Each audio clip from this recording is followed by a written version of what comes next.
নমস্কাৰ বিদেশৰ খবৰ লৈ ষ্টুডিঅত মই সংহতি একালৰ বন্ধু এতিয়াৰ শত্ৰু ৰঙা চিনৰ পিছত সুবুৰীয়া বন্ধু ৰাষ্ট্ৰ নেপালে আৰম্ভ কৰিছে ভাৰতৰ সৈতে বিবাদ ৰামায়ণৰ যুগৰে পৰা নেপালৰ লগত এৰাব নোৱাৰা সম্পৰ্ক আছে ভাৰতৰ দশৰথ পুত্ৰ ৰামে অযোধ্যাৰ পৰা নেপালৰ জনকপুৰলৈ গৈছিল সীতাক আনিবলৈ অৰ্থনৈতিক সামাজিক প্ৰযুক্তিৰ ক্ষেত্ৰত বিকাশত আৰম্ভণিৰে পৰা বন্ধু দেশ নেপালক সহায় আগবঢ়াই আহিছে ভাৰতে তাৰ পিছতো কিয় এই বিবাদ দুই বন্ধু ৰাষ্ট্ৰৰ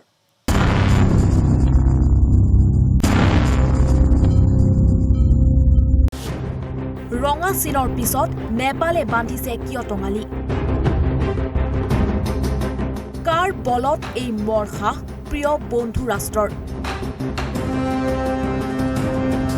ঐতিহাসিক কালৰ পৰা ভাৰত নেপালৰ মাজত আছে সুসম্পৰ্ক 1950 চনত ৰাজতন্ত্ৰ আঁতৰাই নেপালত প্ৰতিষ্ঠা হৈছিল গণতন্ত্ৰ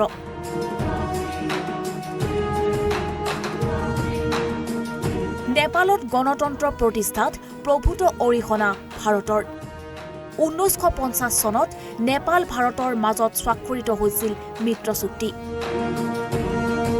মিত্ৰ চুক্তি মতে নেপালৰ কোনো নাগৰিকে বিনা অনুমতিৰে ভাৰতত প্ৰৱেশ কৰাৰ সুবিধা লাভ কৰি আহিছে ভূমি ক্ৰয় কৰাৰ লগতে চাকৰি ব্যৱসায়ৰ উপৰি ভাৰতৰ পৰা প্ৰচুৰ সুবিধা লাভ কৰি আহিছে নেপালৰ নাগৰিকে 7 মিলিয়নৰো অধিক নেপালী লোকে বাস কৰি আহিছে ভাৰতত দুখন দেশৰ মাজত প্ৰতিদিনে চলাচল হয় 60খনৰো অধিক বিমান প্ৰতি বছৰে নেপাললৈ যোৱা পৰ্যটকৰ 40% লোক ভাৰতীয় নেপালৰ বৈদেশিক বাণিজ্যত ভাৰতৰ 2/3 অৰিহণা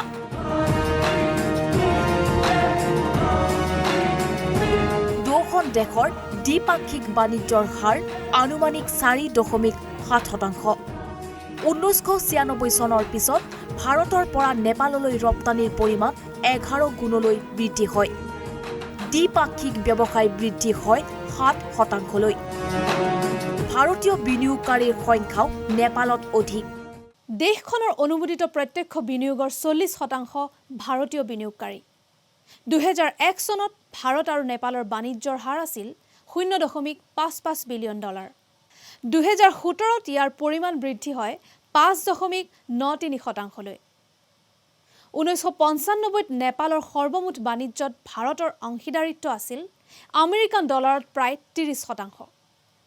2017ত ইয়াৰ পৰিমাণ বৃদ্ধি হয় 60%লৈ। ব্ৰিটিছৰ দিনৰে পৰা চলি আহিছে ভাৰত নেপালৰ সীমা বিবাদ। এই বিবাদ থকা সত্ত্বেও কিন্তু ভাৰতৰ লগত বন্ধুত্বৰ সম্পৰ্ক আছিল নেপালৰ। ক'ত কেনেকৈ এই বন্ধুত্বসুলভ সম্পৰ্কই শত্ৰু ৰাষ্ট্ৰলৈ পৰিণত হৈছে। বন্ধ হৈ পৰিছে ভাৰতৰ পৰা নেপাললৈ সামগ্ৰীৰ ৰপ্তানি আজি যদিও নেপালে ভাৰতক ৰঙা চকু দেখুৱাইছে কিন্তু হাস্যকৰ বিষয় এইটোৱেই যে ভাৰতৰ ওপৰতে নিৰ্ভৰশীল নেপালৰ অৰ্থনীতি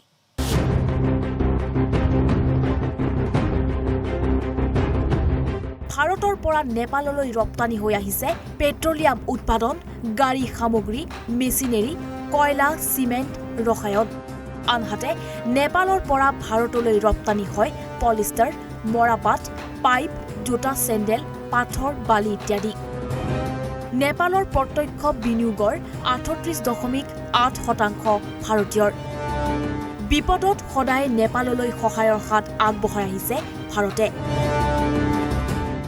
সংবিধান সংশোধনৰ বিষয়লৈ বেয়াৰ ফালে ঢাল খাইছে আজি ভাৰত নেপালৰ সম্পৰ্ক কিন্তু নেপালৰ মেধাসীসকলৰ সৈতে অতীজৰে পৰাই ভাৰতৰ এক সুসম্পৰ্ক আছে নতুন সংবিধানৰ বিৰোধিতা কৰি সেই প্ৰতিবাদ মুখৰ হৈ পৰিছে মেধাসীসকল কি কাৰণত অৱনতি ঘটিল ভাৰত নেপালৰ সম্পৰ্কৰ ব্ৰিটিছৰ কালৰে পৰা চলি আহিছে নেপাল ভাৰতৰ ভূমি বিবাদ সীমা বিবাদৰ কেন্দ্ৰবিন্দু কালাপানী ভাৰতীয় ভূমিক নিজৰ বুলি দাবী কৰি এক প্ৰকাৰ ৰঙা চকুৱে দেখুৱালে নেপালে কালাপানী নামৰ অঞ্চলটোক লৈ চলি আহিছে দীৰ্ঘকালীন এই বিবাদ 1816 চনৰ এংলো নেপাল যুদ্ধৰ পাছতেই নিৰ্ধাৰণ কৰা হৈছিল সীমা ব্ৰিটিছৰ ইষ্ট ইণ্ডিয়া কোম্পানীয়ে কালাপানীক দুই দেশৰ সীমাৰূপে নিৰ্ধাৰণ কৰিছিল 2019 চনৰ নৱেম্বৰত ভাৰতে জাৰি কৰিছিল নতুন চৰকাৰী নক্সা এই নক্সাত লিপুলেখ কালাপানী লিম্পিয়াধুৰা এই তিনিও এলেকাক ভাৰতৰ অঞ্চলৰূপে চিহ্নিত কৰা হৈছিল সম্প্ৰতি কালী নদীৰ পূব প্ৰান্তৰ এলেকাকো নিজৰ বুলি দাবী কৰিছে নেপালে শেহতীয়াকৈ মুকলি কৰা নেপালৰ মানচিত্ৰত লিপুলেখ কালাপানী লিম্পিয়াধুৰা আদি ভাৰতৰ ভূখণ্ডক নিজৰ বুলি দাবী কৰিছে নেপালে আনহাতে মানসৰোবৰলৈ যোৱা পথ সুগম কৰাৰ বাবে লিপুলেখ পাছেৰে ভাৰতে নিৰ্মাণ কৰা পথক লৈও আপত্তি নেপালৰ ভাৰতে নেপালৰ ভূমিত পথ নিৰ্মাণ কৰা বুলি বাৰম্বাৰ অভিযোগ উত্থাপন কৰি আহিছে বন্ধু ৰাষ্ট্ৰখনে 2015 চনত নেপালৰ সংবিধান সংশোধনক লৈ বেয়াৰ ফালে ঢাল খাইছে এতিয়া দুই বন্ধু দেশৰ সম্পৰ্ক নতুন সংবিধানক লৈ নেপালত মধেসীসকলে উত্তপ্ত কৰি তুলিছিল নেপালৰ ভূমি নতুন সংবিধানে অধিকাৰ ভংগ কৰাৰ অভিযোগত প্ৰতিবাদ মুখৰ হৈ পৰিছিল মধেসীসকলৰ লগত অতীজৰে পৰা সুসম্পৰ্ক আছিল আমাৰ দেশৰ যাৰ বাবে নেপালৰ সংবিধান সংশোধনৰ বিৰোধিতা কৰিছিল ভাৰতে মধেসীসকলৰ প্ৰতিবাদৰ বাবে উত্তপ্ত হৈ পৰে সীমান্ত নেপালত আৰম্ভ হোৱা প্ৰতিবাদৰ বাবে বন্ধ হৈ পৰে ভাৰতৰ পৰা নেপাললৈ সামগ্ৰীৰ ৰপ্তানি 6 মাহ পৰ্যন্ত বন্ধ হৈ পৰে সকলো ৰপ্তানি সেই সময়ত নেপালৰ অভিযোগ ইচ্ছাকৃতভাৱে ভাৰতে বন্ধ কৰিছে ৰপ্তানি ইন্ধনৰ ৰপ্তানি বন্ধ কৰি দিয়াৰ বাবে চীনে তাৎক্ষণিকভাৱে ইন্ধনৰ যোগান ধৰিবলৈ আগবাঢ়ি আহে নেপালৰ আভ্যন্তৰীণ বিভাগত ভাৰতে হস্তক্ষেপ কৰাৰ অভিযোগ আনকি উত্থাপন কৰে দেশখনে নেপালৰ প্ৰতিৰক্ষা মন্ত্ৰীয়ে এক প্ৰকাৰ ভাবুকি প্ৰদান কৰিছিল যে ভাৰতীয় সেনাবাহিনীয়ে গোৰ্খা সেনাৰ সন্মুখীন হ'বই নোৱাৰিব এনেধৰণৰ মন্তব্যই দুই দেশৰ কূটনৈতিক সম্পৰ্কত বাৰুকৈয়ে যে প্ৰভাৱ নেপেলাব তাক নুই কৰিব নোৱাৰি দক্ষিণ পূব এছিয়াৰ ছুপাৰ পাৱাৰ হোৱাৰ সপোন চীনৰ সেই সূত্ৰে প্ৰতিখন দেশতেই প্ৰভুত্ব খটোৱাৰ সুযোগত থাকে চীন আৰু নেপালত চীনৰ প্ৰভুত্বৰ সূত্ৰপাত ঘটিছিল 2015ৰ ভূমিকম্পৰ পাছতেই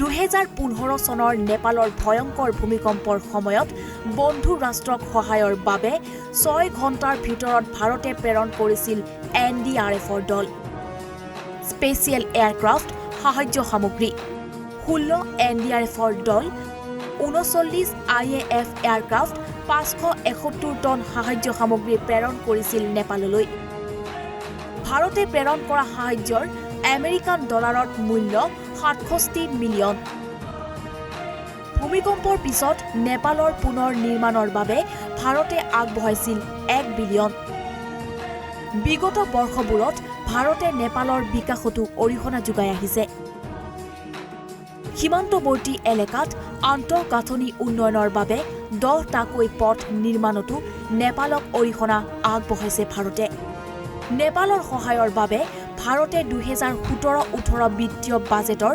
375 কোটি ধন খৰচ কৰিছিল কিন্তু ইমানখিনিৰ পিছতো নেপালৰ ভাৰতক ৰঙা চকু দেখুৱাৰ স্পৰ্ধা কিয় কাৰ সাহসত বলিয়ান হৈ সীমান্তৰ মানচিত্ৰলৈ এতিয়া প্ৰশ্ন উত্থাপন কৰিবলৈ সাহ গোটাব পাৰিলে নেপালে ইণ্টাৰনেশ্যনেল ডেস্ক ইছান নিউজ ভাৰতক ভাতৃ হিচাপে গণ্য কৰিছিল নেপালে তাৰ পিছতো কাৰ সাহত ভাৰতৰ বিৰুদ্ধে সেনা গোটাবলৈ সাহস কৰিছে নেপালে ভাৰত নেপালৰ সম্পৰ্কত তিক্ততা সৃষ্টি কৰাত কোনে লৈছে তৃতীয় পক্ষৰ ভূমিকা দক্ষিণ এছিয়াৰ ৰাষ্ট্ৰসমূহত প্ৰভাৱ বিস্তাৰ কৰাৰ লক্ষ্য চীনৰ ভাৰতৰ প্ৰভাৱ হ্ৰাস কৰিবলৈ নেপালত চীনে চলাইছে আধিপত্য চীনৰ দৰে আগ্ৰাসী এখন দেশে নিজৰ স্বাৰ্থ আগত ৰাখিহে সহায় আগবঢ়ায় অন্য দেশক শ্ৰীলংকাক চীনে আগবঢ়াইছিল ঋণ দক্ষিণ এছিয়াৰ দেশসমূহত শক্তি বিস্তাৰৰ বাবে অহৰ্নিশে চেষ্টা চলাই আহিছে ৰঙা চীনে নেপালৰ ওপৰত ভাৰতৰ প্ৰভাৱ কম কৰাৰ চেষ্টা চলাইছে ৰঙা চীনে নেপালত চীনে বৃদ্ধি কৰিছে অৰ্থনৈতিক আৰু ৰাজনৈতিক প্ৰভাৱ নেপালৰ প্ৰধানমন্ত্ৰী KP শৰ্মা অলি কমিউনিষ্ট আদৰ্শৰে অনুপ্ৰাণিত যাৰ বাবে আদৰ্শৰ ৰাজনীতিৰে অলিক আকৃষ্ট কৰাৰ চেষ্টা চলাইছে চীনে অলি লাহে লাহে কমিউনিষ্ট ৰাষ্ট্ৰৰ চীনৰ প্ৰতি আকৰ্ষিত হৈছে বুলি ইতিমধ্যে প্ৰায় প্ৰমাণিত হৈছে নেপালত ভাৰতৰ বৰ্ধিত প্ৰভাৱ হ্ৰাস কৰিবলৈ বিকল্প হিচাপে সেই সময়ত কৌশলেৰে থিয় দিছিল চীন। আনহাতে দক্ষিণ এছিয়াৰ দেশসমূহত শক্তি বিস্তাৰৰ বাবে এতিয়াও অহৰহ চেষ্টা চলাই আহিছে ৰঙা চীনে। 2015 চনত নেপালত সংঘটিত ভূমিকম্পই সুবৰ্ণ সুযোগ আৰু সুবিধা দুয়োটাই প্ৰদান কৰে চীনক। একেদৰেই উদ্ধাৰ কাৰ্যৰ বাবে প্ৰেৰণ কৰে 300 চীনা সৈনিকক। ধ্বংসপ্ৰাপ্ত নেপালৰ পুনৰ নিৰ্মাণৰ বাবে 15.80 বিলিয়ন আগবঢ়ায়ো চীনে। ভাৰতৰ প্ৰভাৱ মুখিমূৰ কৰিবলৈ চীনে নেপালত জ্যামিতিক হাৰত বৃদ্ধি কৰিছে বিনিয়োগৰ পৰিমাণ। 2016ত নেপাল আৰু বেইজিঙৰ মাজত সম্পাদিত হয় ব্যৱসায়িক চুক্তি। নেপালৰ সীমাত ৰেলৱে লাইন নিৰ্মাণৰ বাবে চুক্তিবদ্ধ হয় চীন। নেপালৰ জিৰি ছেকেণ্ডাৰী স্কুলৰ পুনৰ নিৰ্মাণ আৰু সিন্ধু পালক চৌক চিকিৎসালয়ৰ পুনৰ নিৰ্মাণৰ বাবে $48 বিলিয়ন আগবঢ়োৱাৰ প্ৰতিশ্ৰুতি দিয়ে চীনে। চীনৰ ওৱান বেল্ট ওৱান ৰোড আঁচনিত অন্তৰ্ভুক্ত হয় নেপাল। এই আঁচনিৰ তীব্ৰ বিৰোধিতা কৰি আহিছিল ভাৰতে। ভাৰতৰ সীমালৈ নিজৰ কৰ্তৃত্ব স্থাপনৰ বাবে চীনে নেপালত ৰেলৱে আৰু পথ নিৰ্মাণত আগভাগ লৈছে। চীনৰ কেৰংগৰ পৰা কাঠমাণ্ডুলৈ ৰেলৱে ট্ৰেক নিৰ্মাণত ইচ্ছুক ড্ৰেগনৰ দেশ। এই ৰেলৱে পথ লুম্বিনীলৈ বিস্তাৰিত কৰাৰ পৰিকল্পনা চীনৰ। ৰেলৱে ট্ৰেক নিৰ্মাণৰ বাবে নিৰ্ধাৰণ কৰা হৈছিল যথেষ্ট পৰিমাণৰ ধনৰ বাজেট। চীনৰ আশা আছিল নেপালে এই ৰেলৱে লাইন নিৰ্মাণৰ বাবে চীনৰ পৰা ঋণ গ্ৰহণ কৰিব আৰু লাহে লাহে নেপালৰ ভূমিত আধিপত্য বিস্তাৰ হ'ব চীনৰ। 2018 চনত বেইজিঙলৈ যাত্ৰা কৰে নেপালৰ প্ৰধানমন্ত্ৰী KP শৰ্মা অলিয়ে। চীন আৰু নেপালৰ মাজত সম্পন্ন হয় বহুকেইখন ব্যৱসায়িক আৰু পৰিবহণ চুক্তি। নেপালৰ বহু স্কুলত চীনা ভাষা মণ্ডাৰিন পঢ়াটো বাধ্যতামূলক। এই ভাষা শিকোৱা শিক্ষকৰ মাহিলী বেতন চীনা চৰকাৰে বহন কৰে। এইদৰেই বন্ধু ৰাষ্ট্ৰ হিচাপে ভাৰতৰ বিৰুদ্ধে বিকল্প হিচাপে নেপালৰ ওচৰত নিজকে প্ৰতিষ্ঠা কৰিলে ৰঙা চীনে।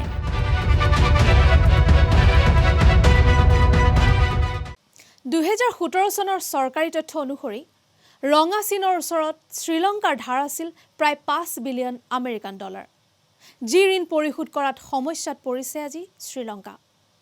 মালদ্বীপত ভাৰতৰ প্ৰভাৱ হ্ৰাস কৰিবলৈ চীনে আগবঢ়াইছিল সাহায্য। উন্নয়নৰ স্বাৰ্থত চীনে আগবঢ়োৱা ঋণৰ পৰিমাণ বৃদ্ধি হৈছিল 22,611 কোটি টকালৈ। মালদ্বীপৰ প্ৰতিজন বাসিন্দাৰ চীনৰ ওপৰত ঋণৰ পৰিমাণ আছিল 5,65,400 টকা। নেপাল আৰু ভাৰতৰ সমস্যাক সমাধানৰ বাবে কূটনৈতিক পৰ্যায়ত চেষ্টা চলাই থকা হৈছে। আশা কৰা হৈছে যে ভাৰত নেপালৰ পূৰ্বৰ বন্ধুত্বসুলভ সম্পৰ্ক পুনৰ ঘূৰি আহিব। আগবাঢ়িছোঁ পৰৱৰ্তী বাতৰিলৈ। আফগানিস্তানৰ মছজিদত ভয়ংকৰ আক্ৰমণ। মঙলবাৰে সন্ধিয়া নামাজৰ সময়ত বিস্ফোৰণ।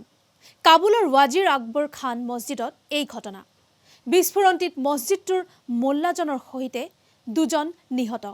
কাবুলৰ অত্যন্ত নিৰাপদ অঞ্চল বুলি চিহ্নিত অঞ্চলত এই আক্ৰমণ। নিহত মোল্লা মহম্মদ আয়েজ নিয়াজী ৰাজনৈতিকভাৱে প্ৰভাৱশালী আছিল। তীব্ৰ গতিৰে পৃথিৱীৰ দিশলৈ পুনৰ উল্কাপিণ্ড। অহা 6 জুনত পৃথিৱীৰ কক্ষপথত প্ৰৱেশ কৰিব এই উল্কাপিণ্ডই। নাছাই জাৰি কৰিছে এক এলাৰ্ট। বিজ্ঞানীসকলে ইয়াৰ নাম ৰাখিছে ৰক 163348। আমেৰিকাৰ এম্পায়াৰ ষ্টেট বিল্ডিঙতকৈও ডাঙৰ এই উল্কাপিণ্ড। প্ৰতি ছেকেণ্ডত ইয়াৰ গতি 5.2 কিলোমিটাৰ। লাডাখ সীমান্তত ভাৰত চীনৰ সীমা বিবাদ। বিগত কেইবাদিনো ধৰি অস্থিৰ হৈ আছে লাডাখ সীমান্ত। দুই দেশৰ বিবাদৰ সমাধানৰ বাবে অনুষ্ঠিত হ'ব এক বৈঠক। 6 জুনত আয়োজন কৰা হ'ব দেশ দুখনৰ মাজত এই বৈঠক। ভাৰত চীনৰ সেনাৰ লেফটেনেণ্ট স্তৰত হ'ব এই বৈঠক। যোৱা মঙলবাৰে মেজৰ জেনেৰেল স্তৰত অনুষ্ঠিত হৈছিল বৈঠক। অৱশ্যে বৈঠকত নোলাল কোনো সমাধান। 5 আৰু 6 মে'ত সংঘৰ্ষত লিপ্ত হৈছিল দুয়োখন দেশৰ সেনা। চীনত কৰোনা সন্দৰ্ভত তথ্য পোহৰলৈ অনা 6ষ্ঠ চিকিৎসকগৰাকীৰ মৃত্যু হৈছে। কৰোনাত আক্ৰান্ত হৈ মৃত্যু চিকিৎসকগৰাকীৰ। মৃত চিকিৎসকগৰাকী ডাক্তৰ হু উইফেং। উহান চেণ্ট্ৰেল চিকিৎসালয়ত ইউৰোলজিষ্ট হিচাপে কৰ্মৰত আছিল হু ৱফিং। কৰোনা সম্পৰ্কে তথ্য ৰাজহুৱা কৰা চিকিৎসক লি ৱেনলিয়াংগৰ টীমৰ অন্যতম সদস্য আছিল ডাক্তৰ হু। বিগত 4 মাহে যুঁজি আছিল মহামাৰীৰ সৈতে। মহামাৰীৰ বাবে ছালৰ ৰং ক'লা পৰি গৈছিল চিকিৎসকগৰাকীৰ।